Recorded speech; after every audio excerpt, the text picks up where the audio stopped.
were driving through the coastline, and then when we went around the mountain, you could see the whole panorama as a vision of hell. Everything is black. You can see the smoke that hurts your eyes. It hurts your skin, and all the mine tailings go directly to the ocean. There was enormous amounts of solid waste, and all the sea was black.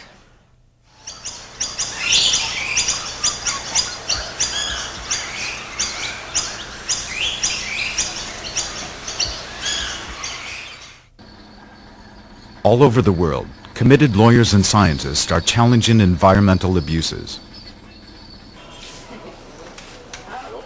Sí, porque allá, o sea, imagínense que las casas quedan un poco más para allá, o sea, en el pueblo, pero la escuela está cerca, y está más cerca de la mina, y entonces cuando es esa que tiran las bombas, eso se siente, como la escuela está más cerca, eso se siente más. Cuando uno está sentado en la silla escuchando las clases, hasta que se siente como un temblor de tierra.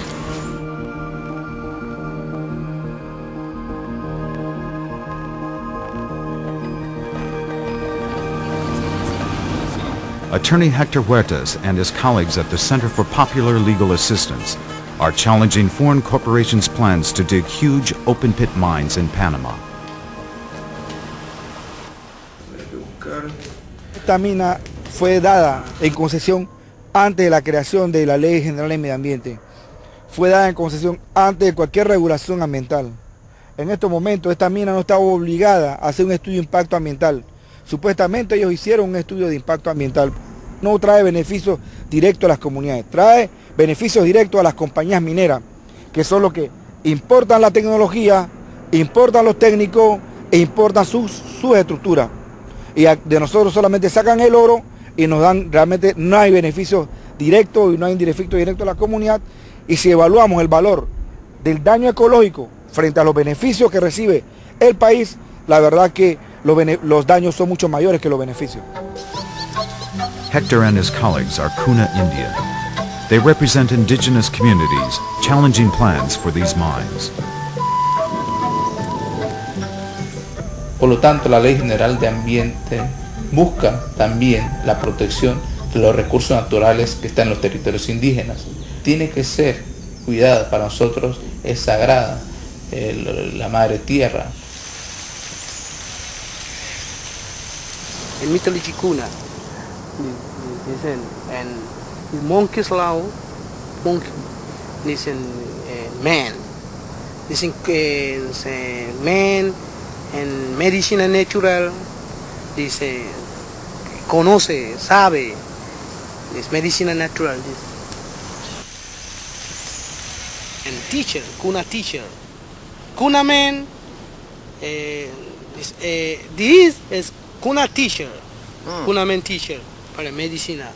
La mayoría de las solicitudes que están realizando las empresas están en los territorios indígenas, por lo tanto nosotros hemos estado siendo acosados por parte de las empresas mineras, no solamente mineras, sino empresas madereras que también quieren explotar nuestros recursos naturales.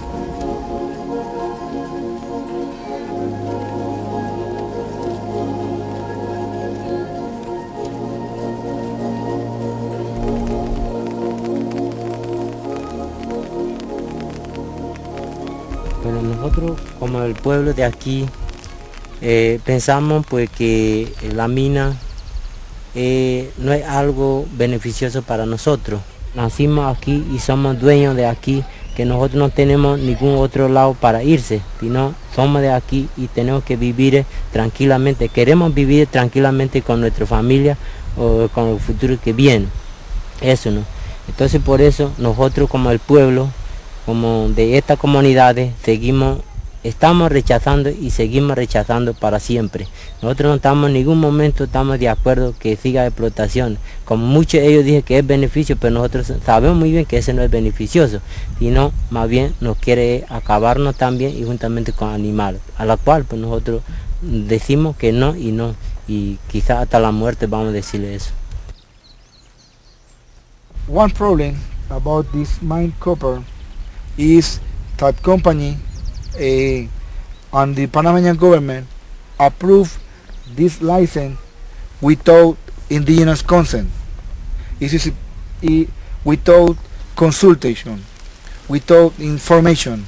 The indigenous people in this land, they are not to know to what is mine, what is effective to mine, what is effective to land, to river, to still life. Indigenous people say nothing, to know nothing. It's necessary information, it's necessary capacitation, it's necessary help to these indigenous people. Hector is able to call on a unique, powerful resource to challenge abusive mining practices. Attorneys and scientists in the U.S. Office of the Environmental Law Alliance Worldwide, ELAW, are collaborating with Hector.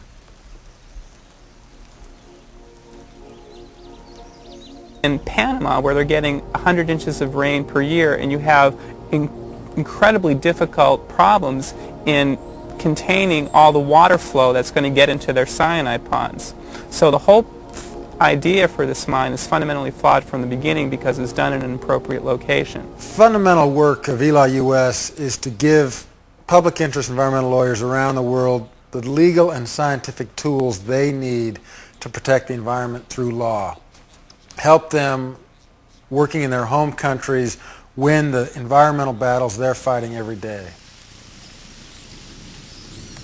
What he did was he went back and he was able to start getting information, not just from the U.S., but from all the other partners, from Raquel in Mexico, for example, that would help his cases become successful. I think it may be too early to say what's going to be some of the results in the actual cases, but we already know the results for Hector and for his organization is that he in a sense, he's a member of a multinational law firm. He now has partners all over the world who are working with him.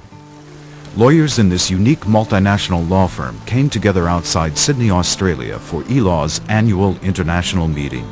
There's a tremendous imbalance when people bring cases. I'm sure it happens all around the world, but when we go to court, there's us and whichever barrister is available at the time who is willing to do the case for nothing.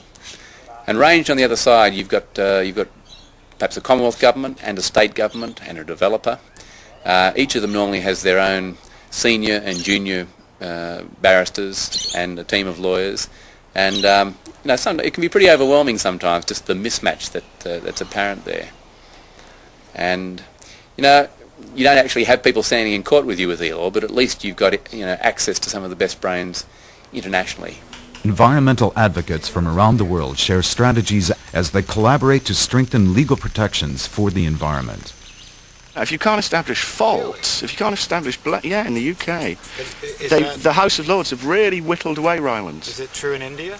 In India, they've actually moved in the other direction from Rylands and said, well, Rylands is not good enough. We need something even tighter than Rylands. And they're going to impose an absolute liability, which means no defenses. If you bring stuff on your land which is bad, you got to pay for everything that it does. My suggestion would be that we sort of survey the law and the precedent of the various countries where the multinationals are based between now and March. And in March, the working group would then extrapolate from those surveys to figure out what arguments are required to make this, to make courts domestically accept standing of the plaintiffs in the domestic court. If this is done right, intellectual property rights could become an engine that drives protecting biodiversity and protecting traditional farming methods. Papua New Guinea have any laws about bioprospecting yet? No. Nothing. I was going to request, I also need a copy of the legislation you said you were going to see. Okay. ELAW give us so many information about cases. For example, while we were handling a pulp and paper case in Tangerang, that's IKPP case, Ujung river pollution case from pulp paper mills. Mark Journick give us so many information on pulp paper. It's very useful for us.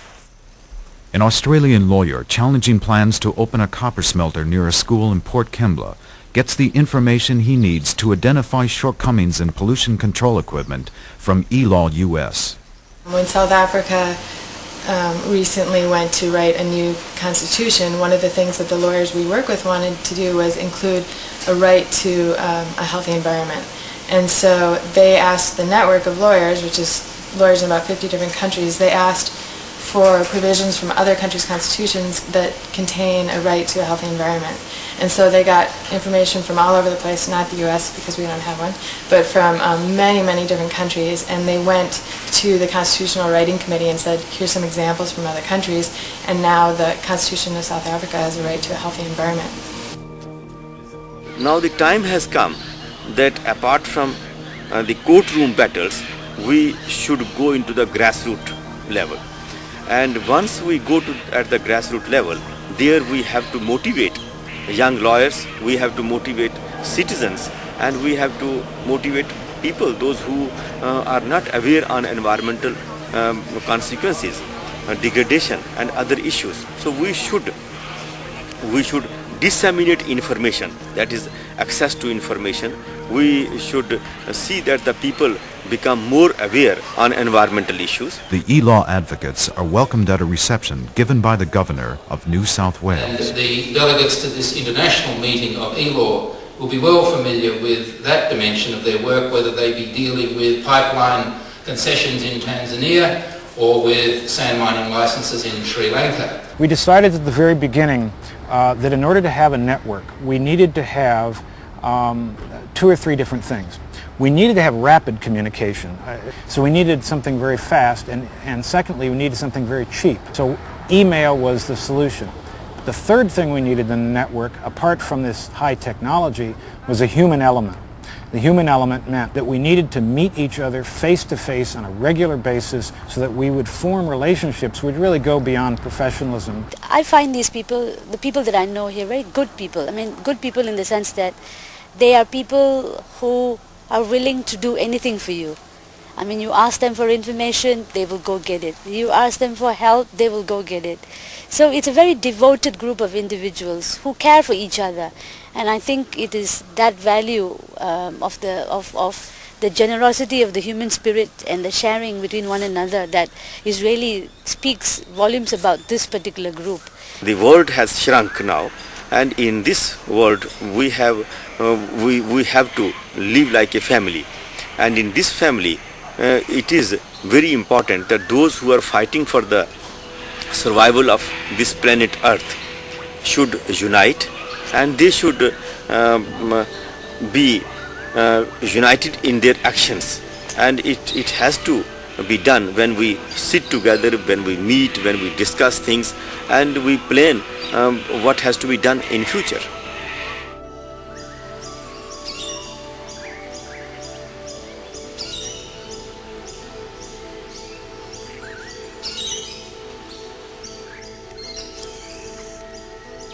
Working with ELAW, I think, gives me the feeling that I'm doing everything I can to move towards a more sustainable future, challenge abusive practices, and it gives me that feeling, the rewarding feeling of knowing that I'm working with a community of lawyers around the world that are fighting these battles to protect the environment. Sometimes you look at the global environment and the threats of the global environment, and it seems almost overwhelming.